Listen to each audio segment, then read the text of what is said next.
Hello student, my name is Vikas Kumar Singh. आज हम लोग बहुत ही इम्पोर्टेंट टॉपिक स्टार्ट करने वाले हैं और उस टॉपिक का नाम है electron affinity and electron gain enthalpy. देखिए, इलेक्ट्रॉन एफिनिटी को हम रिप्रेजेंट करते हैं ई से, ठीक है, और इलेक्ट्रॉन गेन एंथैल्पी को रिप्रेजेंट करते हैं delta H. Delta H E बताता है एनर्जी चेंज को।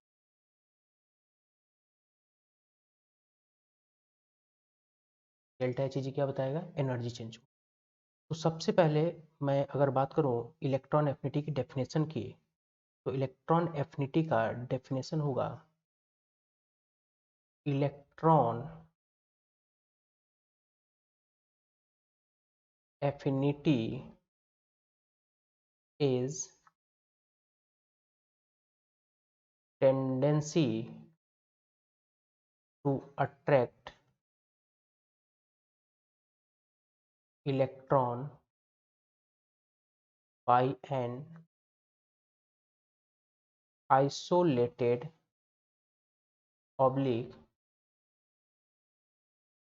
Gases atom. देखिए, आइसोलेटेड का मतलब होता है सिंगल एटम, और सिंगल तभी होगा जब वो गैसेज फॉर्म में हो, ठीक है। और डेल्टा एच इजी क्या होता है? Energy change. तो इसकी भी डेफिनेशन की अगर हम बात करें, तो डेल्टा एच इजी की अगर डेफिनेशन की बात करें तो ये होता है एनर्जी, इसी को हम लोग बोलते हैं एंथैल्पी। डेल्टा एच इजी को ही एंथैल्पी बोलते हैं। Energy change during this process. Energy change during this process. अब इस डेल्टा एच इजी को हम लोग एक एग्जांपल लेके समझते हैं। जैसे हमने एग्जांपल लिया फ्लोरीन, है ना। इसका एटॉमिक नंबर 9 होगा और कन्फिग्रेशन होगा 1s2 2s2 2p5।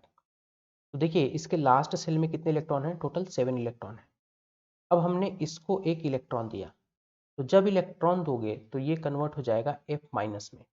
तो इस प्रोसेस में जो एनर्जी का चेंज आएगा उसको कौन बताता है? डेल्टा एच इजी बताता है। अब डेल्टा एच इजी ये बताएगा कि इस प्रोसेस में एनर्जी रिलीज हुई या एब्जॉर्ब हुई, ठीक है ना। अब यहाँ पे इलेक्ट्रॉन एफिनिटी और इलेक्ट्रॉन गेन एंथैल्पी को मैं दो एटम को लेके उसको कंपेयर करके आपको डिटेल में समझाता हूँ। तो यहाँ पे देखिए, वो जो दो एटम है वो है फ्लोरीन और आपका नियोन। दो एटम को लेके मैं आपको समझाता हूँ कि इलेक्ट्रॉन एफिनिटी और इलेक्ट्रॉन गेन एंथैल्पी क्या होता है। तो जैसे हमने फ्लोरीन एटम लिया, ठीक है ना, इसका कन्फिग्रेशन होगा 1s2 2s2 2p। ठीक, इसके लास्ट सेल में टोटल 7 इलेक्ट्रॉन है। हमने इसको एक इलेक्ट्रॉन दिया। इलेक्ट्रॉन जैसे ही देंगे आप, ये किस में कन्वर्ट हो जाएगा? F माइनस में कन्वर्ट हो गया। ठीक, अब इसका कन्फिग्रेशन क्या हो जाएगा? 1s2 2s2 2p6। अभी देखिए, इसके लास्ट सेल में टोटल 7 इलेक्ट्रॉन थे। अब इसके लास्ट सेल में कितने हो गए? 8 इलेक्ट्रॉन हो गए। तो अनस्टेबल से स्टेबल कन्फिग्रेशन अचीव कर लिया। तो जब भी कोई आइटम अनस्टेबल से स्टेबल कन्फिग्रेशन अचीव करता है, इसका मतलब ये हुआ कि वो एटम इस इलेक्ट्रॉन को आसानी से ले लिया, ठीक है ना, बहुत आसानी से इलेक्ट्रॉन ले लिया। अगर कोई आइटम आसानी से इलेक्ट्रॉन ले लेता है तो हम वहां पे ये बोलते हैं कि उसकी इलेक्ट्रॉन एफिनिटी हाई है, ठीक है ना। उसकी इलेक्ट्रॉन एफिनिटी क्या हो जाएगी? हाई। और किसी भी एटम की अगर इलेक्ट्रॉन एफिनिटी हाई है, इसका मतलब ये हुआ कि उसका डेल्टा एच इजी क्या हो जाएगा? नेगेटिव, है ना। अगर कोई भी एटम इलेक्ट्रॉन आसानी से लिया तो उस केस में उसकी इलेक्ट्रॉन एफिनिटी क्या हो जाएगी? हाई। और अगर इलेक्ट्रॉन एफिनिटी हाई है तो डेल्टा एच इजी क्या हो जाएगा, नेगेटिव। और डेल्टा एच इजी नेगेटिव बताता है एक्सोथर्मिक प्रोसेस, ठीक है ना। और एक्सोथर्मिक का मतलब हुआ कि एनर्जी रिलीज हो, एनर्जी रिलीज हो, ठीक?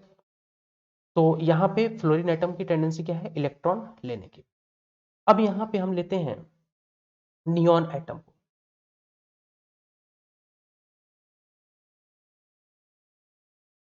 अब हमने लिया नियॉन एटम, इसका कॉन्फ़िगरेशन अगर लिखें तो कॉन्फ़िगरेशन क्या होगा, 1s2 2s2 2p6। अब इस एटम को हमने इलेक्ट्रॉन दिया, जब इलेक्ट्रॉन देंगे तो ये किस में चला जाएगा, Ne माइनस में। अब यहाँ पे देखो इसका कॉन्फ़िगरेशन क्या है, इसका कॉन्फ़िगरेशन 1s2 2s2 2p6। अब इसके लास्ट सेल में टोटल कितने इलेक्ट्रॉन है, टोटल 8 इलेक्ट्रॉन है। तो अगर आप इस एटम को इलेक्ट्रॉन देंगे तो ये ऑलरेडी स्टेबल है, तो इलेक्ट्रॉन नहीं लेना चाहेगा, या ये बोल सकते हो कि यहाँ पे इलेक्ट्रॉन देना डिफिकल्ट है, डिफिकल्ट है। और अगर इलेक्ट्रॉन इस एटम को लेना डिफिकल्ट है तो यहाँ पे हम ये बोल देंगे कि इसकी इलेक्ट्रॉन एफिनिटी क्या हो जाएगी, लो हो जाएगी। और इलेक्ट्रॉन एफिनिटी अगर लो होती है तो उस केस में डेल्टा एच इजी की वैल्यू क्या हो जाएगी, ये पॉजिटिव हो जाएगी। और डेल्टा एच इजी पॉजिटिव का मतलब होता है एंडोथर्मिक,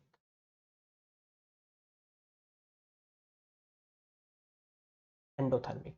और एंडोथर्मिक का मतलब होता है energy absorb,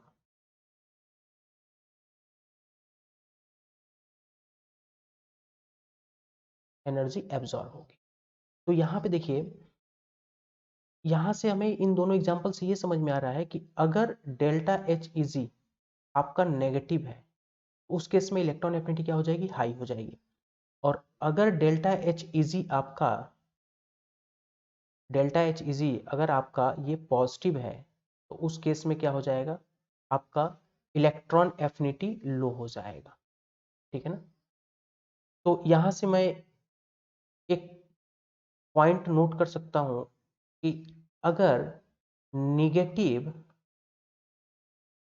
negative value of delta H easy जितना ज़्यादा होगा, इलेक्ट्रॉन एफिनिटी उतनी ही ज़्यादा होगी। यहाँ से हमें ये कॉन्सेप्ट मिला, ठीक है ना।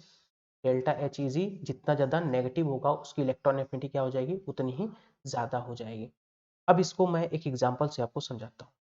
एग्जाम्पल हमने लिया कि कोई ए एटम है, आपने उसको इलेक्ट्रॉन दिया तो वो कन्वर्ट हो गया ए माइनस में, और उसके लिए डेल्टा एच इजी दिया हुआ है +200, ठीक है ना। और कोई बी एटम है, उसको आपने इलेक्ट्रॉन दिया तो वो कन्वर्ट हो गया बी माइनस में, और उसके लिए डेल्टा एच इजी दिया हुआ है +80। और कोई सी एटम है, उसको आपने इलेक्ट्रॉन दिया, वो कन्वर्ट हो गया सी माइनस में, और उसके लिए डेल्टा एच इजी है -200। तो अभी हमने एक कॉन्सेप्ट बताया आपको कि जितना ज़्यादा डेल्टा एच इजी की वैल्यू जितनी ज़्यादा नेगेटिव होगी, इलेक्ट्रॉन एफिनिटी क्या हो जाएगा, उतना ही ज़्यादा हो जाएगा। तो सी में देखिए, सी का डेल्टा एच इजी बहुत ज़्यादा नेगेटिव में है, इसका मतलब डेल्टा एच इजी नेगेटिव ये बताता है कि उसकी इलेक्ट्रॉन लेने की टेंडेंसी बहुत ज़्यादा है। तो यहाँ पे अगर हम कंपेयर करने के लिए बोलें कि कंपेयर इलेक्ट्रॉन एफिनिटी, तो यहाँ पे जब आप कंपेयर करेंगे इलेक्ट्रॉन एफिनिटी, तो यहाँ पे आपका जो आंसर आएगा वो आएगा, सबसे ज़्यादा इलेक्ट्रॉन एफिनिटी किसका हो जाएगा, सी का, ठीक है ना। और ए में देखिए डेल्टा एच जी +200 है, इसका मतलब बहुत ज़्यादा पॉजिटिव में है, तो जितना ज़्यादा पॉजिटिव में होगा इलेक्ट्रॉन एफिनिटी उतनी ही कम हो जाएगी। तो इलेक्ट्रॉन एफिनिटी ए का सबसे कम होगा और उससे ज़्यादा किसका हो जाएगा, बी का हो जाएगा। तो सबसे ज़्यादा सी का, उसके बाद बी, और सबसे कम किसका हो जाएगा, ए का हो जाएगा। ये आई होप सारे कॉन्सेप्ट आपको क्लियर हो गए होंगे, है ना। बहुत ही इंपॉर्टेंट ये टॉपिक था। Thank you.